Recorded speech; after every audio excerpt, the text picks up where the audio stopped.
So I have no idea what this thing's doing, but it's using my other camera instead of the camera that it's supposed to, which is this one. So anyway, Scorpio.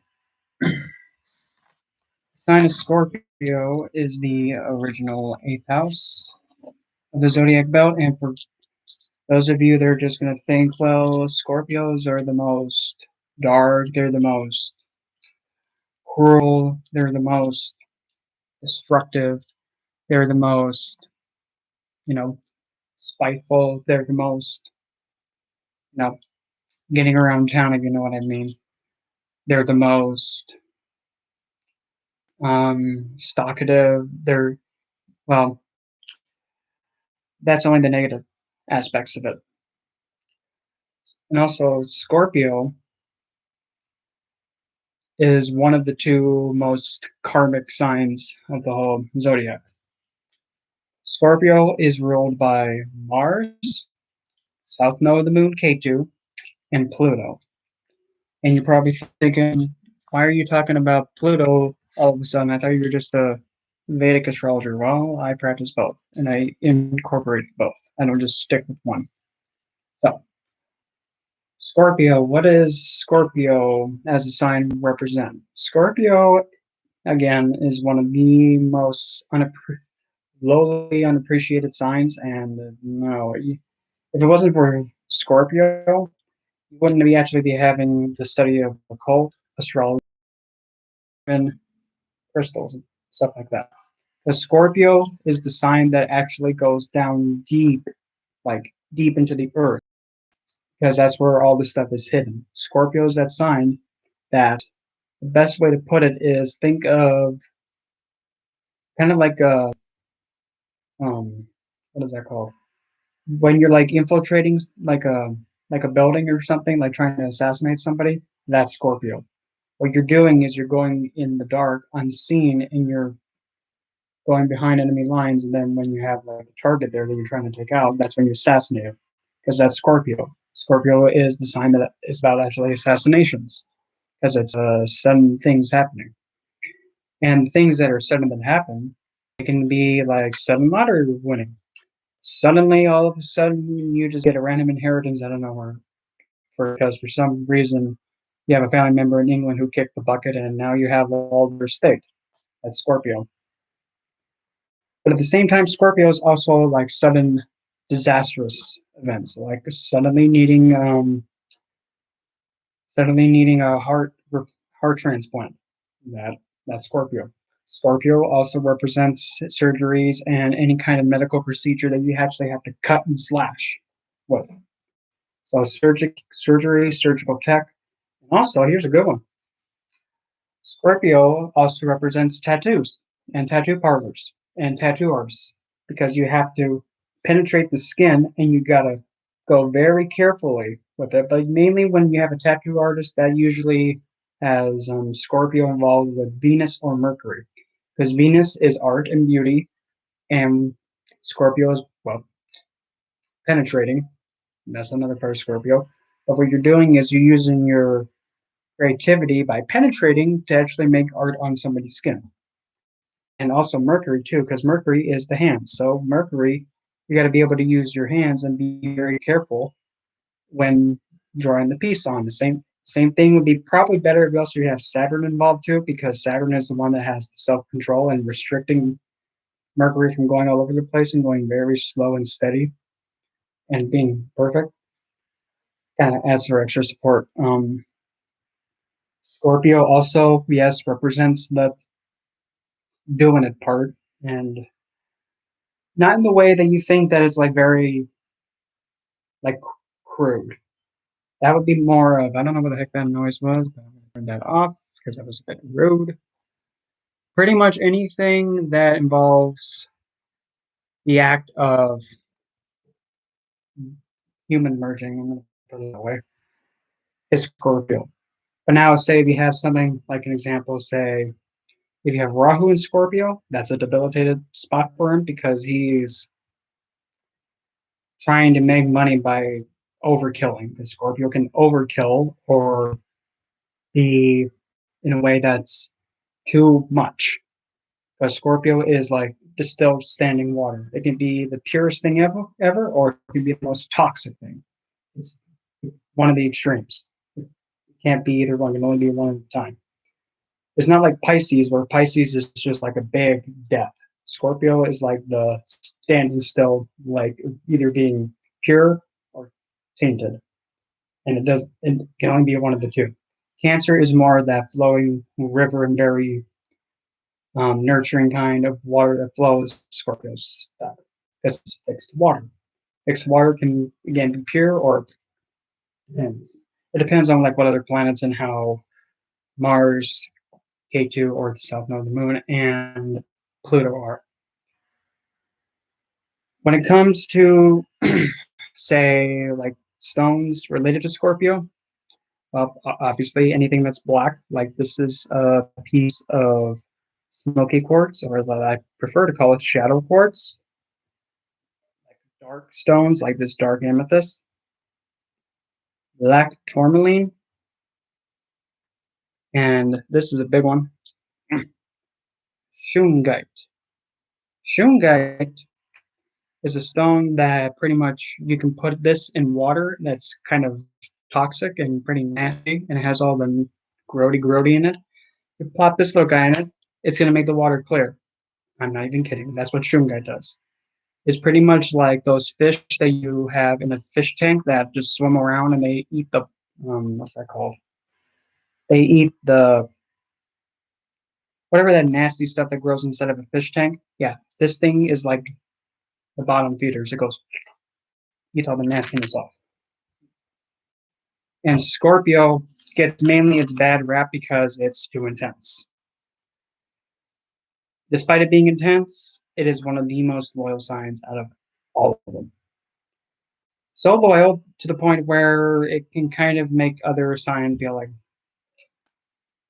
somebody loves too much. I see that they're outside my window.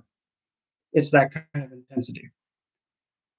And usually, depending, like, say, for an example, you have Venus and Scorpio, like I do. Well, it's either one of two ways. Don't touch me. I don't like you like that. I ain't gonna like you like that. And if you come any closer, you're gonna get stabbed. Or option number two. I like this one. And if it cheats, it's getting his throat slit. That is the other side of a Scorpio Venus. Either all the way in, yes, or all the way no. Can't choose. It has to pick one of the other. Um, Scorpio is the debilitated spot for Moon and Rahu, and doesn't really have an exalted spot for really any planet or graha. Why is Moon and Rahu kind of depressed and not having it in there? Well, you're taking Moon, which is somebody's emotions, sense of like being able to relate to stuff in the world, imagination, and pretty much mentality. You're taking that, and now you're taking a black abyss. Somebody's mind's gonna get very disturbed in Scorpio because it's so intense. The mind is sensitive. You put it in the pitch black, Moon is gonna scream like a schoolgirl in there. She can't handle it. But now for say, if you have another planet like another malefic, like for example, you put Moon and Saturn in Scorpio, somebody's mind is just being destroyed in there because Moon can't handle it. Saturn, on the other hand, can handle Scorpio because he's a significator of the eighth house and Scorpio because he's a planet that likes to pretty much just throw stuff at you to say, "Oh, did you do what you're supposed to do?" No, sudden event. But with Scorpio, Moon, the thing is that another part of Moon Moon is the most lustful and the most um, indulgent. You put Moon that's like that now in the sign that is about intercourse. Moon has potential to be extremely around town. Has that potential, unless you have Mars in Cancer, which is another debilitated spot, but because of that yoga, they actually support one another. If you have another planet like Jupiter supporting Moon, it can kind of relax it a little bit. If you also have, I'm trying to think of another planet that'll help stabilize Moon. Either pretty much mainly Jupiter, or you have Mars in there helping support it. If Moon is all by herself and no other planets around her, she's not going to be doing well. Now let's go over to Rahu. Okay, Rahu is that Graha that is kind of like Pac-Man. He keeps going and going and going and going, doesn't stop. He's also an illusionist, robber, deceiver, pretty much also like someone who is a manipulator and very lavish about living the happy-go-lucky life of the worldly stuff. Like, think for example, I'm trying to think of a good. Think of someone that is like a con artist that lives life to the fullest by doing pretty shady stuff to the extreme. That's Rahu. Now you're taking Rahu, this little Pac-Man, now you're throwing him into the abyss. Pac-Man does not know where to go, and he's trying to nom on something that he can't even see. He doesn't know if he's going to nom on something, and now he's poisoned. Nom on something, and now he's losing his teeth. He doesn't know what he's doing. So Rahu in Scorpio can actually show somebody who uses means of blackmail, extortion, can have potential to actually also assassinate somebody. But you have to look at everything. Not everyone who's Scorpio is out there to shank someone. You have to look at other things too, but it has potential. And also, Rahu and Scorpio will go by means of attacking somebody's emotional standing and their fixed assets and take them down, or causing sudden events to get to where they want to go. And also, this is a funny one. Scorpio is also the sign that represents your in-laws. So if you're having in-law trouble, maybe you need to do some work to help your Scorpio side out. Because completely opposite of Scorpio is Taurus. And Taurus is the original second house of stability and the face, beauty, and sensuality, and just enjoying luxuries. Scorpio is about piercing through the ground, grabbing stuff, and then trying to dig through all the crap to find the gold and then pull it out to the world to see, I guess.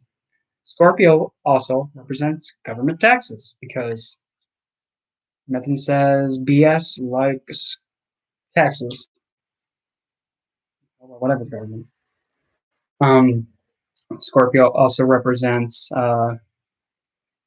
death, like instant transformation, or like a transformation of a good to a oh crap. It represents both because its transformation is always a death. You take one spot, transform it. This part that was like this dies and then becomes something else. And then when this part's ready to evolve or change something or progress, that part dies and then the next part comes. Transformation is pretty much the same thing as death. But it's not like the stereotypical, like, oh, death, oh, looks like something kicks the bucket. Nope, something is transforming into a different state. That's Scorpio. And I was speaking on Scorpio. I mean, there's so many things about Scorpio that a lot of people don't even know, and they kind of don't give it enough credit. Um, Scorpio, too, is also, again, the sign that actually has ties to occult. And it's also one of the three malefic houses 6, 8, 12. Kind of also third, but that's a mild malefic. Third is mild malefic and it's not that bad, but eighth house or Scorpio, but primarily the eighth house is about sudden things happening, sudden surgeries, sudden events coming to you. It can be the house like saying that, okay, I don't know where you just look down on the ground and now you have $500 by just looking down. That's a sudden event. So is just walking minding your own business and all of a sudden a whale lands on top of you. That's Scorpio because I just out of nowhere it happens. And it also rules the law of probability percentage. Like the probability of insert thing here is going to happen. That's Scorpio. Everything has a percentage of happening, even if it's a 0.000001 likelihood of happening. Body part associated with Scorpio. Well, I don't think I need to tell you this one. Yeah, it's that one. It's because with Libra you have like the waist, Scorpio you have that part, and we're all ladies here, so I hope you know what I'm talking about. Usually, whenever there's a planet in Scorpio too, depending on like how you're doing your chart being read and whatnot, depending on like what planet is in there, can either show the qualities of that planet being overkilled or overknown. You have to really see how Mars, K2, and Pluto are positioned and how they're interacting. If all three of them are in Scorpio, don't, don't make that person mad because not only will they not show like any kind of response to you at first or at all, when your back's turned, that's Scorpio. Scorpio likes to come out of nowhere and just strike. They don't like to pretty much go on and on and on and on about how they're just going to hit you upside the head when they get a chance. No, they're just going to just go, okay, whatever, like that. And Scorpio, again, also represents surgeries. It represents penetrating in the means of, yes, like that, you sick nasties, but also like cutting open something to to investigate, because Scorpio also represents investigations. And when you're going to go in for surgery, you have to cut open something and investigate. Private investigator, you gotta investigate by trying to penetrate through somebody's. That's going to sound. This is going to sound weird, but it is what it is. You have to penetrate someone's private life to see what is really going on. Private investigator to look to see like if somebody's being, a two-time and nasty person, two-time or whatever. Um, I believe really that's all I can think about Scorpio. And Scorpio again is really one of the signs that people really don't appreciate, and they really need to start appreciating Scorpio because, like I said, Scorpio is one of the most devoted signs compared to anybody else. If you have a Scorpio that is so devoted towards you and they show it for a long time, keep them. Even if sometimes you won't go, oh my lord, man, that Scorpio's going gray again. Nonetheless, if you can understand the Scorpio energy, you actually have something really good, even if it overkills sometimes. But just know that they have that intense intensity that it has that sense of security because all fixed signs, Taurus, Aquarius, Scorpio, and Leo, those four signs are fixed. And fixed signs don't move and they're very secure. Scorpio of the fixed signs not only is the one that's fixed and ready to defend, but of all the fixed signs, is the one who can do the most damage if needed. Taurus is more gentle and more easygoing. Leo is more fixed and intimidating. Aquarius is fixed all the time. You have no idea what the heck's going to happen with Aquarius because it is the most chaotic sign. So, really, that's what I got for Aquarius, Scorpio. I'll leave the floor temporarily open if there's any questions for, like, say, 5 minutes. 5 minutes. So, if any questions pop up, leave them there, and I'll, you know, try my best to answer them. It can be anything from what color is, yeah, anything that is, practical. Don't be all thinking like, don't be asking like Scorpio penetrating questions, if you know what I mean. But the next sign after Scorpio is going to be Sagittarius, one of my favorite signs actually. And we've that's Capricorn, Aquarius, and Pisces. And after Pisces, we'll then probably start getting the other next part going, which is going to be the houses.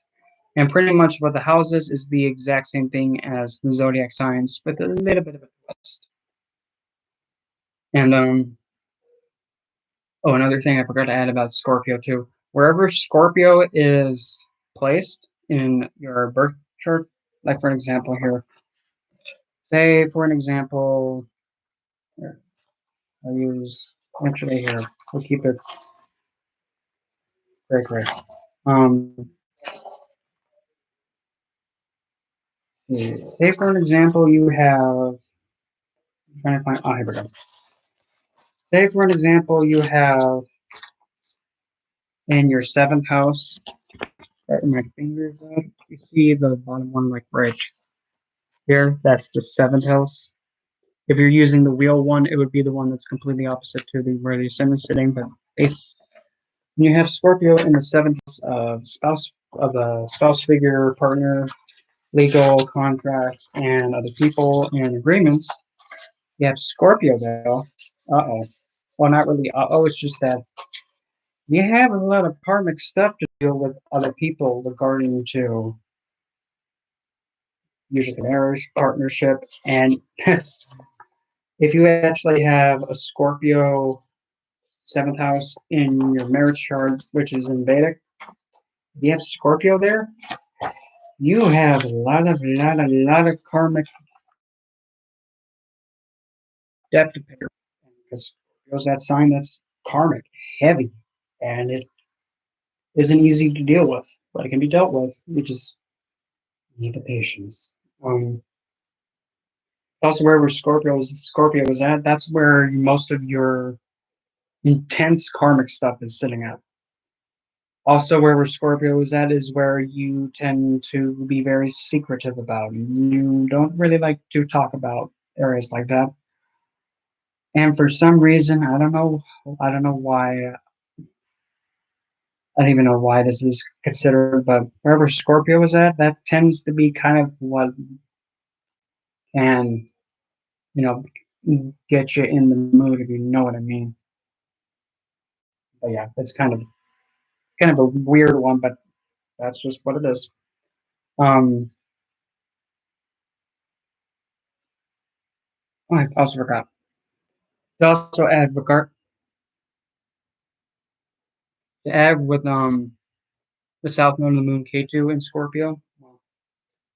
What K2 does is that Graha that is without a head. It's the polar opposite of Rahu because they're 180 degrees apart no matter where they go, unless if you go to certain divisions, then they're one entity.